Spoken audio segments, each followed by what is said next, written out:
On the Hawkeyes Sports Network from Learfield, this is the Fight for Iowa podcast, brought to you by Athletico Physical Therapy, proud partner of the Iowa Hawkeyes and the Big Ten Conference. Iowa's corn farmers of the Iowa Corn Growers Association and Iowa Corn Promotion Board. You may think Iowa grows corn, but the truth is, corn grows Iowa. Shields, we're right there with you in Des Moines, Sioux City, Iowa City, and Cedar Falls.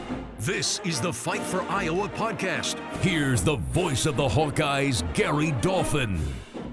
There were many frontline players on the sidelines for Iowa spring football, yet plenty of consistency, save for a couple areas.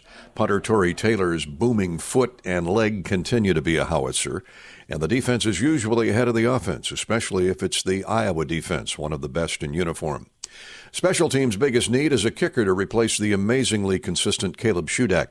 All three quarterbacks remain in the hunt to start, with fifth-year senior Spencer Petras a clear number one in April. Gavin and LaShawn Williams will replace the departed Tyler Goodson at tailback. Spring practice ended Saturday at Kinnick Stadium with a session open for public viewing. Afterwards, head coach Kirk Ferentz felt overall the work habits and attitude have been good.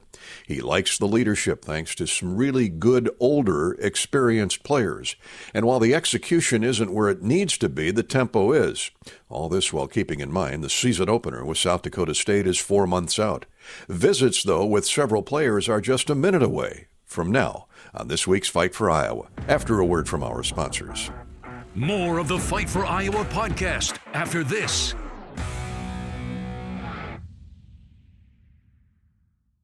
Oh, you know that old injury of yours, the one in your knee or maybe back? Instead of going to the doctor and then doing physical therapy, why not start with therapy first? Athletico Physical Therapy is changing the whole healing process around. Their physical therapists will find the source of your pain and help fix it. Start with them and start living pain-free. Just like that. It all starts with Athletico Physical Therapy. Schedule your free assessment at athletico.com. No prescription needed. Proud partner of the Iowa Hawkeyes. This is the Fight for Iowa podcast. Here's the voice of the Hawkeyes, Gary Dolphin. Iowa running back Gavin Williams, a redshirt sophomore, has patiently bided his time behind all Big Ten performer Tyler Goodson, who's left for the pros after rushing for 1,400 career yards and 12 touchdowns. Williams plowed for 4,000 yards as a prep in Des Moines. He is a proven pass catcher, too. At 6'1", 211 pounds, the former Dowling Catholic star looks to team up with fellow sophomore LaShawn Williams from Chicago. Both are hardened after getting bounced and punched by the Hawkeyes in practice the last 2 years. It's paid off. In the Citrus Bowl, the tandem rushed 30 times for 173 yards, an impressive 5.8 per carry. Gavin Williams hustled for 98 of those and anticipates engaging a uniform of a different color starting in September. I want to say we probably have one of the best defenses in the Big Ten. Just practicing against them every day is a great opportunity for us, and it allows us to play against high-level competition every day to make us better. And despite Tyler's departure, I keep going back to that Citrus Bowl. I love that 6 yards per carry average by our running backs, yourself included. Oh yeah, I appreciate it.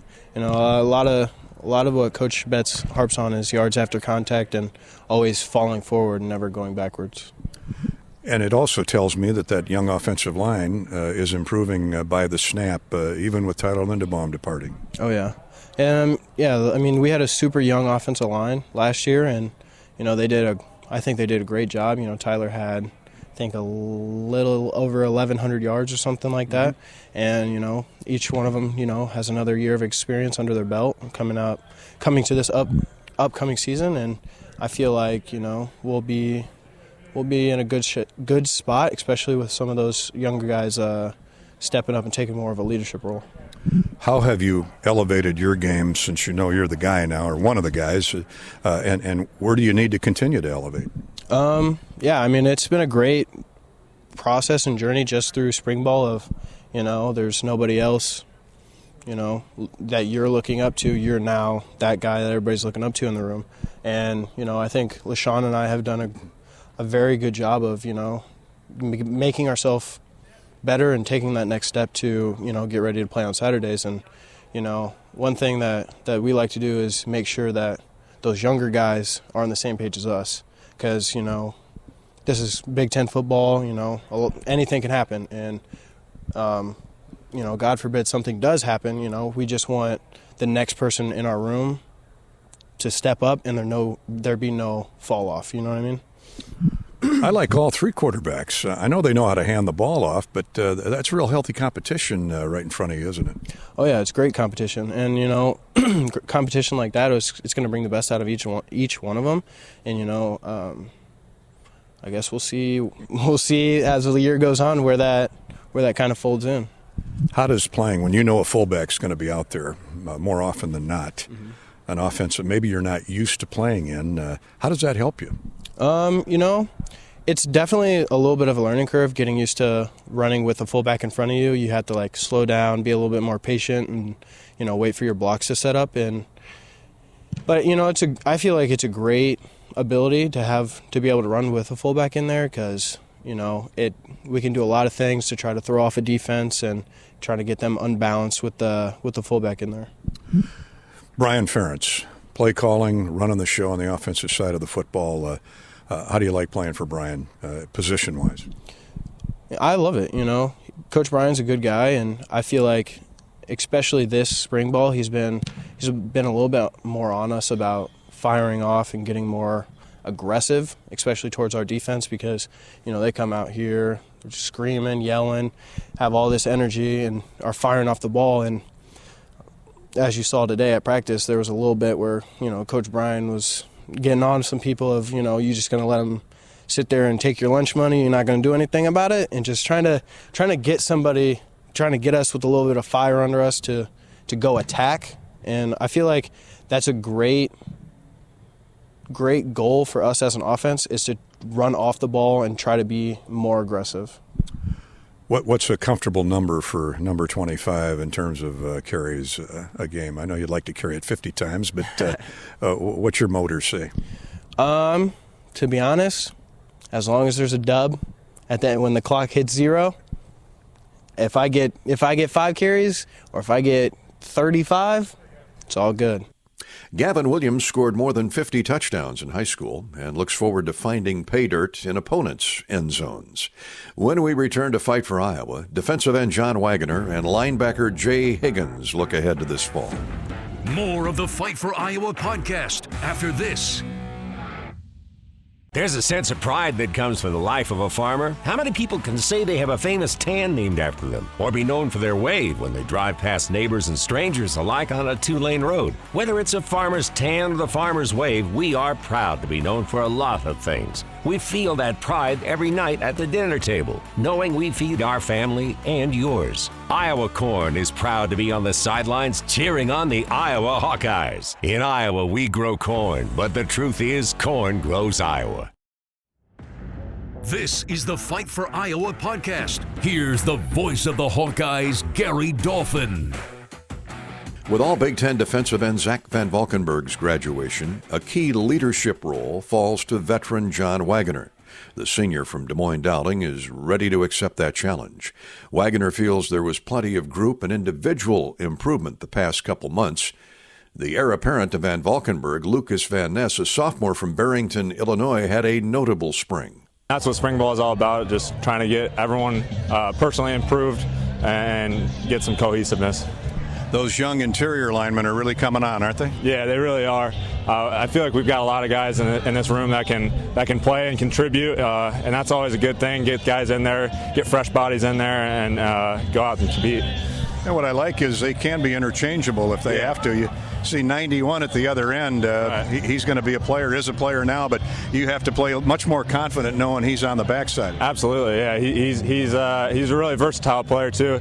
Like you said, he can play all 4 spots. So he played interior last year. He's given a great look out at on the outside this year. So it's great to have him. What's the focus for the D-line in particular, knowing that Shannon and Deontay and YA all have another year's experience? Yeah, I think just right now, just hammering the fundamentals and taking it day by day and trying to improve at least one fundamental every single day out here. Well, you've been here a while now. I remember when you walked in here the first time out of the capital city. What's been the biggest adjustment for you, year one to now? I'd say just getting more comfortable and knowing the system. You know, you every year you feel like you can play faster because you've seen these things. The game's moving a little bit slower for you, so it's nice to have that experience. Wagoner and senior tackle Noah Shannon will lead an eager group of youngsters that includes sophomore Van Ness, Y.A. Black, Logan Lee, Deontay Craig, Chris Reams, and Ethan Herkett, eager to learn and eager to get to the quarterback. The linebacking crew will clean up any miscues. What a luxury to have not one but two all-conference hitmen, and one of those, Jack Campbell, is an All-American. Campbell and Seth Benson notched over 100 tackles last season. The third wheel will be junior Jay Higgins from Indianapolis. Higgins and Justin Jacobs, a junior from Ohio, have progressed nicely in Phil Parker's system and offer starters experience when the cashback is on the sideline.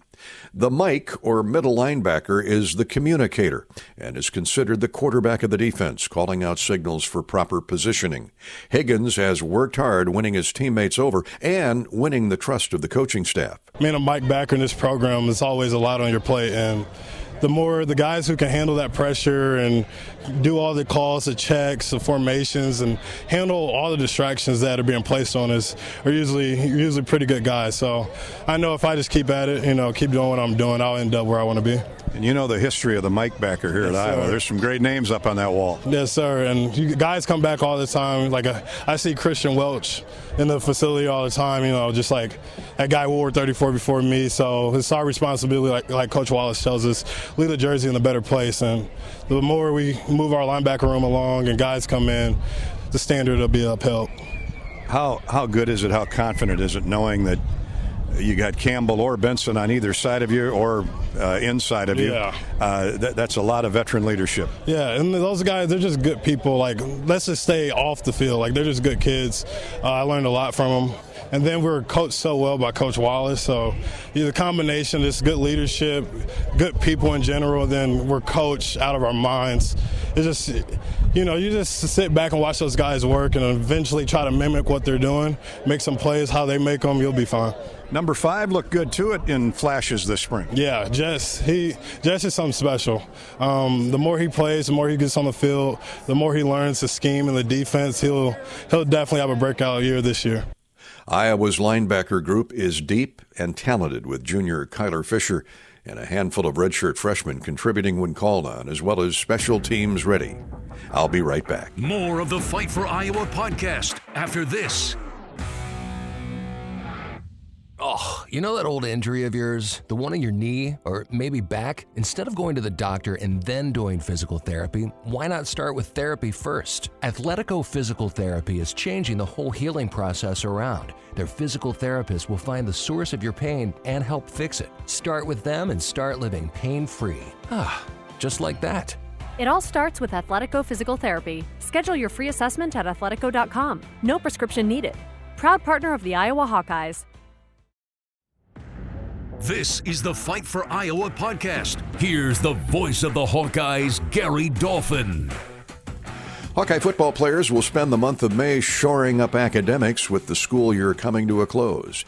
Many will head home for a few weeks. Team members return in June and begin their off-season of strength and conditioning. The Hawks open the new season Labor Day weekend against FCS power South Dakota State. I'm Gary Dolphin. Thanks for listening to this week's Fight for Iowa. Hawkeye fans, remember to hit the subscribe button on your favorite podcast app. Once you become a Fight for Iowa podcast subscriber, you'll automatically receive the latest episodes of the Fight for Iowa podcast, the Hawkeyes Voice podcast, Hawk Talk replays, exclusive game day content, and more.